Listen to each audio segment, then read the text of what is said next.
প্রিয় দর্শক, সবাইকে আমন্ত্রণ জানাচ্ছি চ্যানেলের উত্তর আমেরিকা স্টুডিও থেকে প্রবাসের কথা অনুষ্ঠানে। আমরা প্রবাসের কথায় প্রবাসীদের সুখ দুঃখ, প্রবাসীদের নানা গল্প জানানোর চেষ্টা করি আপনাদেরকে। আমরা এই অনুষ্ঠানে সমসাময়িক অর্থনীতি, সমসাময়িক দেশের পরিস্থিতি, নানা বিষয় নিয়ে আসলে কথা বলি, আড্ডা দেওয়ার চেষ্টা করি। প্রবাসীরা কেমন আছেন, কমিউনিটির লোকজন কেমন করছে, তাদের কাজ, জীবনযাপন প্রণালী সব কিছু নিয়ে আমরা আসলে গল্প আড্ডায় আপনাদেরকে এই অনুষ্ঠানে তুলে ধরবার চেষ্টা করি। আমাদের সঙ্গে আজকে স্টুডিওতে একজন অতিথি সময় দিয়েছেন। আজকে আমাদের সঙ্গে রয়েছেন তোফায়েল চৌধুরী, প্রেসিডেন্ট গ্রি মেকানিক্যাল ইয়াংকার্স। আমরা একটা প্রযুক্তি প্রতিষ্ঠান, হিটিং অ্যান্ড কুলিং নিয়ে কাজ করেন, তারা গভর্নমেন্ট ফান্ড নিয়ে কাজ করেন। আমরা আজকে তোফায়েল চৌধুরীকে পেয়েছি, তার কাছ থেকে প্রবাসীদের গল্প এবং একই সঙ্গে তার প্রতিষ্ঠানের নানা গল্প জানবো। স্বাগত জানাচ্ছি তোফায়েল চৌধুরী আপনাকে। ধন্যবাদ। তোফায়েল চৌধুরী, আমরা শুরুটা করতে চাই প্রবাসের কথায়। নিশ্চয়ই আমরা প্রবাসীদের গল্প জানবো, তার আগে একটু আপনার প্রতিষ্ঠান নিয়ে একটু জানতে চাইবো যে আপনারা, আমি যতদূর জানি যে হিটিং অ্যান্ড কুলিং নিয়ে কাজ করেন, যদিও এবার বাজেটে নানা রকম পরিবর্তন এসছে, সেই বিষয়গুলোতে কী প্রভাব পড়তে পারে সেটা নিয়ে তো নিশ্চয়ই জানবো।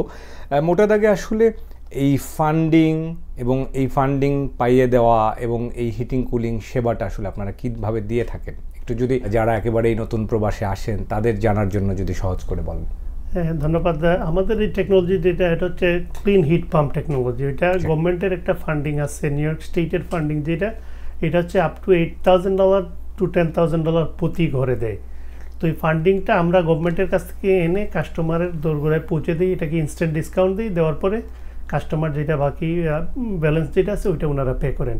তো এটা আমরা ওই টেকনোলজিটা পৌঁছে দেওয়ার ক্ষেত্রে যা যা পেপার ওয়ার্ক এবং যতগুলো জিনিসের প্রয়োজন আমরা ওইটা করি। সেক্ষেত্রে আপনারা এই সেবাটা আসলে শুধু নিউ ইয়র্ক কেন্দ্রিক কিনা, মানে কতদিন ধরে দিচ্ছেন? এবং আমরা অলমোস্ট 5 বছরের মতো এই ব্যবসা এখানে নিউ ইয়র্ক সিটি এবং সারাউন্ডিং এরিয়ায়, ওয়েস্টচেস্টার কাউন্টি এবং লং আইল্যান্ডে আমাদের সেবাটা এই মুহূর্তে আছে। আমরা খুব শীঘ্রই নিউ জার্সি এবং কানাডিকায় ওইটা আমরা প্রসারিত করার চেষ্টায় আছি। সামনে আরো বাড়ানোর চিন্তা আছে? জি, সামনে আরো বাড়বে ইনশাআল্লাহ।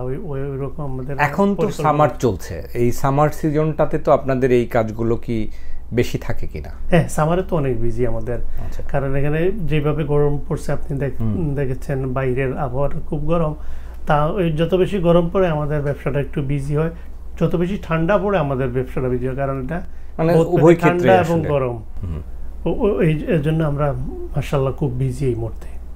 আচ্ছা, তো এই এখানে আসলে আপনারা কি শুধু বাঙালি কমিউনিটি ক্লায়েন্ট বেশি থাকে, নাকি সব ধরনের কমিউনিটিকে আপনারা আসলে সেবাটা দিন? আমরা সব ধরনের কমিউনিটিকে সেবা দিই, কারণ বাংলাদেশি কমিউনিটি আস্তে আস্তে ওনারা জানতেছেন এবং এগিয়ে আসতেছেন। তবে অন্যান্য কমিউনিটিটাই এই ব্যাপারে অনেক অ্যাডভান্স এবং তারা বেশি সচেতন এবং ওনারা একজন জানলে অন্যজনকে এটা জানায়, তথ্যটা জানায় সবাইকে। কিন্তু আমরা এখনো ওইভাবে জানাচ্ছি না, একজন লাগাইলে আস্তে আস্তে কম জানানো হচ্ছে বলে আমরা মনে করতেছি। এই জন্য আমাদের সংখ্যাটা কম, তবে আস্তে আস্তে বাড়তেছে। মিডিয়া, প্রিন্ট মিডিয়া এবং ইলেকট্রিক মিডিয়ার যে বিশাল একটা অবদান আপনাদের মাধ্যমে কিন্তু সবাই জানতেছে, দেখতেছে এরা, এবং আস্তে আস্তে আগ্রহী হচ্ছে।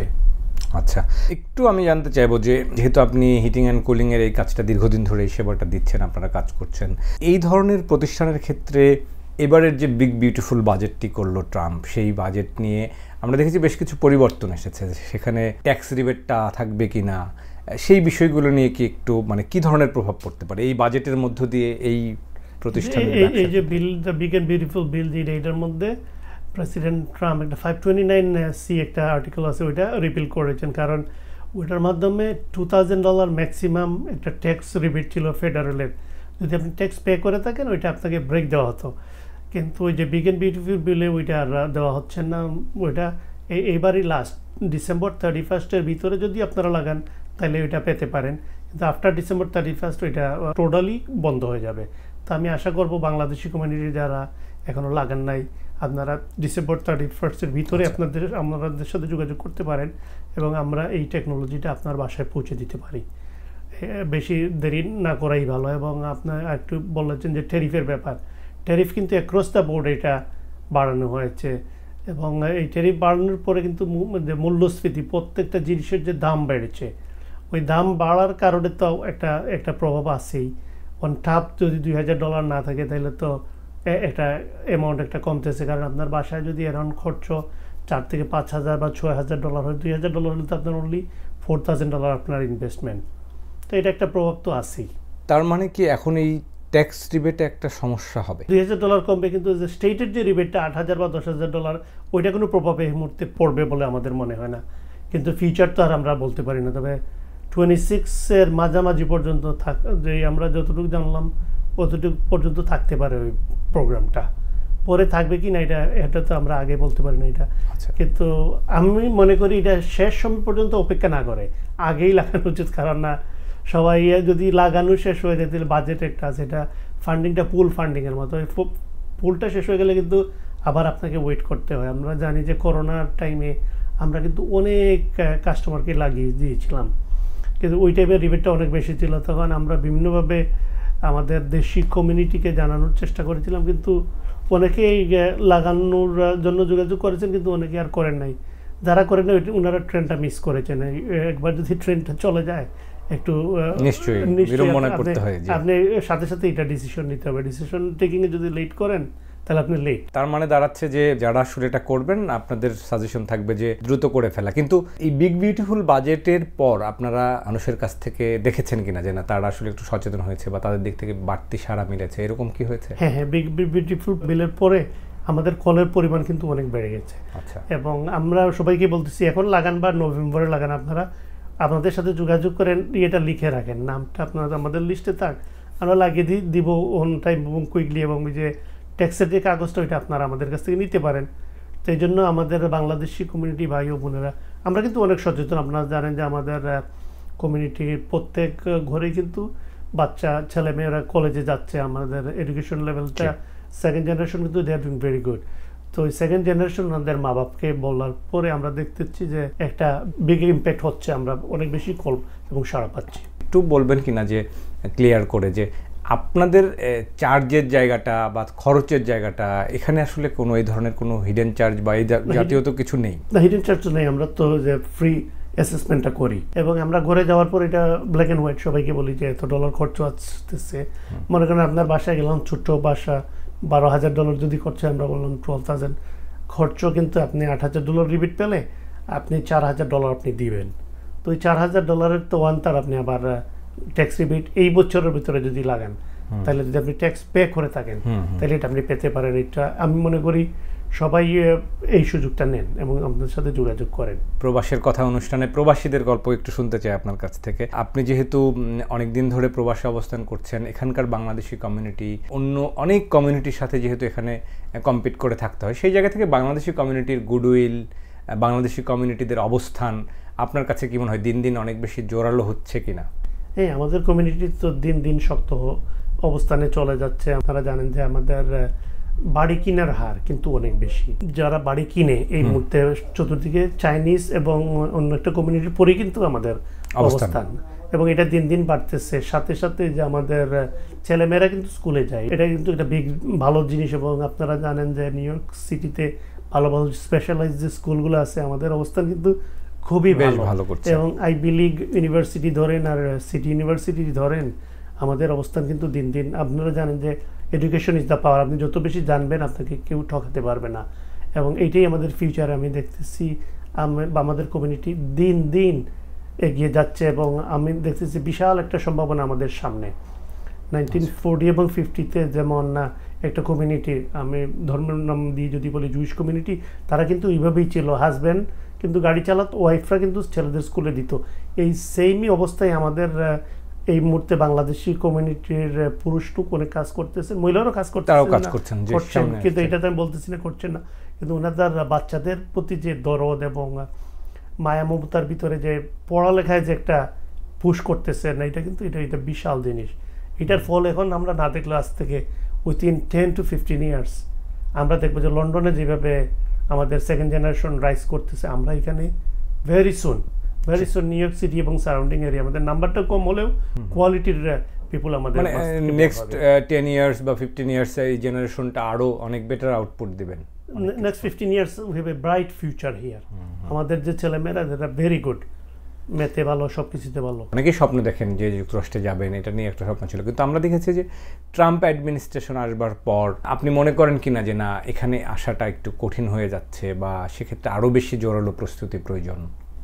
একটু তো টাফ হচ্ছে। আমরা তো এই মুহূর্তে যা দেখতেছি, এটা আপনি জানেন যে ইমিগ্রেন্ট বান্ধব গভর্নমেন্ট না এটা, যেটা নিয়ে সুনাম ছিল আমেরিকা তো বিল করেছে ইমিগ্রেন্টরাই।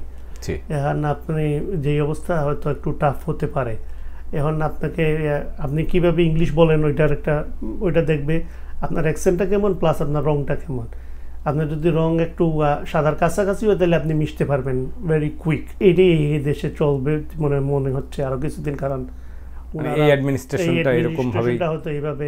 কিন্তু আমাদের এইভাবে ঘাবড়ালে হবে না। আমাদের পড়ালেখা এবং ফাইন্যান্সিয়াল স্টেবিলিটি যেটা ওইটা যদি আমাদের থাকে, আপনার এত ঘাবড়ানোর কিছু নাই। এখানে যারা এসেছেন অলরেডি, আমি বলবো যে আপনাদের বাচ্চাদেরকে পড়ালেখায় সুযোগ দেওয়ার চেষ্টা করি, এবং আমরা বাড়ি কিনি। আপনারা জানেন যে বাড়ি যদি কিনি ওইটা কিন্তু অ্যাসেট বিল্ডিং, ওইটা জেনারেশনাল ট্রান্সফার হবে। আমরা যদি বাড়ি কিনি এই মুহূর্তে আমাদের বাচ্চারা এটা পাবে, এটা বিশাল একটা হেল্প হবে। এই জন্য বাড়ি কিনা এবং অ্যাসেট বিল্ডিং এটা আমি সবাইকে উৎসাহ দিই। এবং একটু বলবেন যে প্রবাসীরা এখন যদি বলি যে তারা কেমন আছে, তাদের জীবনের গল্প আমরা যদি একটু দেখি তাহলে দেখতে পাই যে এই ট্রাম্প প্রশাসন আসবার পর যারা একটু কাগজপত্র নিয়ে জটিলতায় ছিলেন, তাদের নানা রকম চ্যালেঞ্জের মধ্য দিয়ে জীবন পার করতে হচ্ছে। আবার চাকরির বাজারও একটু মনে হয় সংকুচিত হয়ে এসছে। এই জাতীয় বাধাগুলো মনে করেন কিনা যে এখন আসলে যারা অভিবাসী আছেন তারা একটু ফেস করছেন চাকরির বাজারে গিয়ে? অভিবাসীরা তো একটু দেখতেছি ফেস করতেছে, কিন্তু চাকরির বাজার কিন্তু এত খারাপ না। আচ্ছা, আমরা কিন্তু আমাদের প্রতিষ্ঠানে প্রত্যেক সপ্তাহে অ্যাড দিই আমাদের লোকের জন্য, কিন্তু ওইভাবে সাড়া পাই না।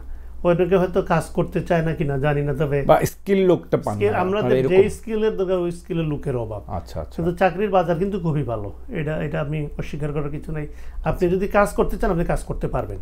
আপনারা নরমালি কি ধরনের স্কিল লোকগুলো খোঁজেন? আমাদের তো ইলেকট্রিক হিটিং কুলিং এর ব্যাপারে যে এক্সপেরিয়েন্স আছে এবং আমি যে নতুন একটা ভেঞ্চার যেটা খুলবো খুব শীঘ্রই, এটা হলো হিটিং এন্ড ইলেকট্রিসিটির হোলসেল প্লেস। আচ্ছা, তা ইলেকট্রিসিটি আমি বিশাল একটা করবো, এবং আপনাদের পত্রিকা টিভি মিডিয়া সবাই জানবেন আমাদের এই উদ্বোধনের সময়। তবে এই অবস্থানে আমি অনেক লোক খুঁজতেছি কিন্তু পাচ্ছি না ঠিক মতো আর কি। সেখানেও কি আপনি মানে অভিজ্ঞ লোক খুঁজছেন? হ্যাঁ, অভিজ্ঞতার তো কোনো বিকল্প নেই নিশ্চয়ই, কিন্তু যারা একেবারেই এরকম হয় কিনা, যারা অভিজ্ঞতা তো একটা প্রসেসের মধ্য দিয়ে হয়, আপনারা একেবারেই যারা একটু ফ্রেশার তাদেরকে ট্রেনিং এর ব্যবস্থা এই ধরনের চিন্তা আছে কিনা, বা এই ধরনের রিক্রুট করবেন কিনা? হ্যাঁ, আমরা তো করতেছি। আমরা তো সবাই যে অভিজ্ঞতা তো কাজের মধ্য দিয়েই হবে, করতে এখন প্রত্যেক জব ইজ ডিফারেন্ট, এটা আইডেন্টিক্যাল না। নিশ্চয়ই। তা আপনি যে জায়গায় আমাদের এখানে যারা শুরু করেছে প্রথম একেবারে গাড়ি যারা চালাতো, আমরা কোনো প্রতিষ্ঠানে আজকে ম্যানেজার হয়ে গেছে অলরেডি। তো এটা তো আমেরিকা এমন একটা জিনিস, আপনি যদি কাজ করেন এবং সততার মধ্যে থাকেন, you can go very far. This is the only country you can be anything you want. অর্থাৎ ডিসিপ্লিন ওয়েতে থাকলে এই দেশে অনেক বেশি ভালো ক্যারিয়ার করার সুযোগ আছে। ডিসিপ্লিন ওয়েতে থাকলে অনেক বেশি আগানোর সুযোগ আছে এই দেশে। আমরা অনুষ্ঠানের প্রায় শেষ দিকে সামনের দিনের কর্মপরিকল্পনা জানতে চাই যে আপনি বলছিলেন যে নতুন ভেঞ্চার নিয়ে আসছেন, সেটা কি শুধু নিউ ইয়র্ক কেন্দ্রিক হবে কিনা, বা সেটা নিউ ইয়র্ক এবং কানেক্টিকা এই দুই জায়গায় একসাথে ওপেনিং হবে। কানেক্টিকার আমাদের দুইটা জায়গায় একসাথে ওপেনিং হবে। ইলেকট্রিক মেইনলি ওইটা হোলসেল করবো আমরা, তো এটা শীঘ্রই ওপেন হবে এবং আপনাদের মাধ্যমে আমাদের বাংলাদেশি কমিউনিটি যারা আছে সবাই জানবেন। আমরা জানি যে এটা বাংলাদেশের ক্ষেত্রেও এখানেও যে যারা ব্যবসায়ী তারা যে কোনো কর্মসংস্থান ক্রিয়েশন করতে পারার মধ্যে একটা অন্যরকম স্বস্তি থাকে, তৃপ্তি থাকে। সেই জায়গা থেকে আপনাদের প্রতিষ্ঠানে আপনারা এই যে অল্প বিস্তর হলেও যে কর্মসংস্থান তৈরি করতে পারছেন, সেই বিষয়টাকে আসলে কীভাবে দেখেন, এবং আপনাদের আসলে কি পরিমাণ এমপ্লয়ি কাজ করে আপনাদের প্রতিষ্ঠানে? দিন দিন তো বাড়তেছে আমাদের বর্তমানে 60 জনের মতো 60 জন আছে আলহামদুলিল্লাহ। তো আগামীতে এই খুব বেশি বাড়বে। আমাদের ওই যে দুইটা প্রজেক্ট যখন আমরা শুরু করব, এটা এখানে কি সব দেশের লোক কাজ করে নাকি বেশিরভাগ আপনাদের বাংলাদেশিদেরকে একটু অগ্রাধিকার দেন? বাংলাদেশিদেরকে তো অগ্রাধিকার দেই, এটা তো আপনি জানেন। আমরা সবাই সেটার প্রতি একটা হৃদয়ের টান আছে, এটা দিচ্ছে। কিন্তু অন্যদেরও সমান অবস্থান, যে কাজ করবে এবং সততা এবং নিষ্ঠার সাথে করবে সবাইকে আমরা কাজ দেই এবং প্রমোটের ব্যবস্থা করি। আমাদের পক্ষ থেকে সবসময় একটা সহযোগিতা থাকে। আমরা একটু ছোট্ট করে যদি জানি, আপনি যেহেতু আপনার প্রতিষ্ঠান গ্রোয়িং প্রতিষ্ঠান, আমরাও আশা করি আরও বড় হোক, আরও বেশি মানুষ কাজের সুযোগ পাক। এখানকার যে বাংলাদেশ আমেরিকান প্রেস ক্লাব, আমরা জানি যে এবারের যে মেলাটি হলো সেখানে আপনারা স্পন্সর প্রতিষ্ঠান ছিলেন, এটা নিয়ে যদি একটু কিছু বলেন আর কি, যে আপনার অংশগ্রহণ করতে পারা না পারা। এই আপনাদের এই পিকনিকটা মিস করে আমি একটু বাইরে ছিলাম। আচ্ছা আচ্ছা। আমি মিস করার পর আমি দেখলাম যে অনেক ভালো একটা প্রোগ্রাম আপনারা করেছেন। তবে স্পন্সরশিপ এটা বড় কথা না, এটা সাথে থাকা আর কি। আপনারা তো অনেক কষ্ট, এটা তো স্পন্সরশিপ মেইন না, যারা পিছনে কাজ করেন ওটা কিন্তু বিশাল অবদান, অনেকগুলো মানুষের কর্মযোগ্য। ওটা আমাদের স্পন্সরশিপ ওনাদের সামনে কিছুই না। ওটা যে অধ্যাবসায় সারাদিনের কাজ, নিজের কাজ ফেলে দিয়ে যে অন্যের মুখে হাসি ফোটানো একটা অনুষ্ঠান করে, একটা মিলন মেলা, আসলে মিলন মেলা চারটিখানি কথা না, কিন্তু এটা অনেক ডেডিকেশনের ব্যাপার। এবং আমরা সাথে থাকি, এটা আমরা সাথে আগামীতেও থাকবো, এটা আমাদের পক্ষ থেকে। কারণ আমরা শুধু সব কিছু, যখন আমাদের একটা ডলার ইনকাম হয়, আমরা এটা বিশাল একটা অংশ আমি এই কমিউনিটিকে ব্যাক করার চেষ্টা করি, কারণ এই কমিউনিটির মাধ্যমে আমার আজকের এই অবস্থান। নিশ্চয়ই। এই জন্য আমাদের এটা হৃদয় থেকে দেওয়ার একটা সবসময় এটা অভ্যাস, এবং এটা আগামীতেও থাকবে আমাদের। নিশ্চয়ই। আমরা একটু জানতে চাইবো তোফাজ্জল চৌধুরী, যেহেতু আপনি এক ধরনের টেকনোলজি প্রতিষ্ঠান নিয়ে কাজ করছেন, আমাদের দেশের যারা আপনার প্রতিষ্ঠানে কাজ করছে অথবা আপনি যখন কর্মী নিয়োগ করতে যাচ্ছেন, সবসময় আমরা দেখেছি বাংলাদেশেও এটা হয় যে দক্ষ লোকবল পাওয়া একটা চ্যালেঞ্জ হয়ে যায়। সেই জায়গা থেকে আপনার পরামর্শ কি থাকবে যে ক্যাপাসিটি বিল্ডিংয়ের জায়গাটায় কি আমাদের সচেতনতার ঘাটতি দেখেন কিনা এখনও? আমরা তো এটা দেখতেছি, বাংলাদেশি যারা আসতেছেন ওরা কিন্তু ওইভাবে আর স্কিলড ওয়ার্কার না। আমরা আশা করি যে ভোকেশনাল ট্রেনিংগুলো যেগুলো আছে বাংলাদেশে, এগুলো নিতে পারেন। ইলেকট্রিসিটি, কুলিং, এর যারা আমেরিকা বা অন্য কোনো দেশে আসতে চান, হিটিং, কুলিং, ইলেকট্রিফিকেশন বা ইলেকট্রিকের ওয়ার্ক, ওইগুলো জানলে কিন্তু আপনি কিন্তু অনেক পয়সা এখানে ইনকাম করতে পারবেন। এবং আমি আশা করব যে আমাদের দেশের যারা ভবিষ্যতে আসতে চান বা ইন প্রসেসে আছেন, এগুলো আপনারা মাথায় রাখতে পারেন। কারণ আমরা দেখেছি যে দক্ষ শ্রমিক অন্য দেশের, তারা যে দেশেই যাক না কেন, তারা যে পরিমাণ রেমিটেন্স পাঠাচ্ছে, ইন্ডিয়ানরা যে পরিমাণ রেমিটেন্স পাঠায়, বাংলাদেশ থেকে কিন্তু রেমিটেন্স পাঠানোর হার হয়তো এখন বাড়ছে, কিন্তু হারটা সীমিত। কেননা তাদের আসলে একজন দক্ষ শ্রমিকের যে ইনকাম এবং অদক্ষ শ্রমিকের ইনকামের মধ্যে বিশাল একটা পার্থক্য হয়। সেটা তো নিশ্চয়ই আপনার প্রতিষ্ঠান দিয়েও আপনি বুঝতে পারেন। এটা তো দেখতে পাচ্ছি। আপনি বাংলাদেশের কথাই ধরেন, এই যে গার্মেন্টস সেক্টর, আমাদের কিন্তু এই যে বিভিন্ন বড় বড় হাই অফিসিয়াল কিন্তু আমরা ওইভাবে এখনো ট্রেন করতে পারিনি আমাদের দেশের ইয়াং ছেলেদেরকে। ওটা কিন্তু অন্য একটা দেশের একটা বিশাল অংশ এখানে কাজ করতেছে। এই অংশটা কিন্তু আমাদের দেশের রেভিনিউস অন্য দেশে কিন্তু নিয়ে যাচ্ছে। তা আমাদের ওইখানে তো মনোযোগ দিতে হবে। আমাদের দেশের গার্মেন্টস সেক্টর ধরেন বা অন্য যে সেক্টর আছে, ওই সেক্টরে আমরা ক্যাপাসিটি বিল্ড করতে পারি এবং দক্ষ জনশক্তি আমরা আস্তে আস্তে এইভাবে করলে আমাদের দেশেরও লাভ হবে এবং আমাদের ইয়াং ট্যালেন্টেড যারা আছে এরা ফ্রাস্ট্রেটেড হবে না। এবং একটা কাজের মাধ্যমে থাকলে তো আপনি জানেন সবসময় মন ভালো হয়। এবং এটা আমি আশা করব আমাদের সরকার যারা আছেন বর্তমানে, ওনারা এই ব্যাপারে একটু নজর দিবেন। নিশ্চয়ই ট্রেনিংয়ের বিষয়ে, বিশেষ করে যে দক্ষ শ্রমিক পাঠানোর ক্ষেত্রে, নিশ্চয়ই দক্ষ শ্রমিক পাঠানোর ক্ষেত্রে এবং দেশের ক্ষেত্রে, দেশে কিন্তু আমাদের একটা বিশাল গ্যাপ আছে, ঘাটতি, দক্ষ জনশক্তির ঘাটতি। জনশক্তি আছে কিন্তু দক্ষ নাই। নিশ্চয়ই নিশ্চয়ই। এটা একটা আমরা তো যদি আমরা অনুষ্ঠান শেষ করব, আপনার কাছ থেকে শেষ মন্তব্য নিতে চাই। বিশেষ করে এখানকার যে কমিউনিটি, আমরা প্রবাসীদের গল্প বলছিলাম, এখানকার ইয়াং জেনারেশন, তাদের যে মিশন ভিশন বা তাদের যে কর্মপরিধি বা তাদের এঙ্গেজমেন্ট, আপনি নিজে কি বোধ করেন যে এটা আপনাকে অনুপ্রাণিত করে কিনা যে না আসলে ইয়াংরা এখানকার জেনারেশন অনেক ভালো করছে অন্য দেশের সাথে যদি কম্প্যারিজন করে বলা হয়? এখানে যারা সেকেন্ড জেনারেশন তো ভেরি গুড, আমি আগেই বললাম।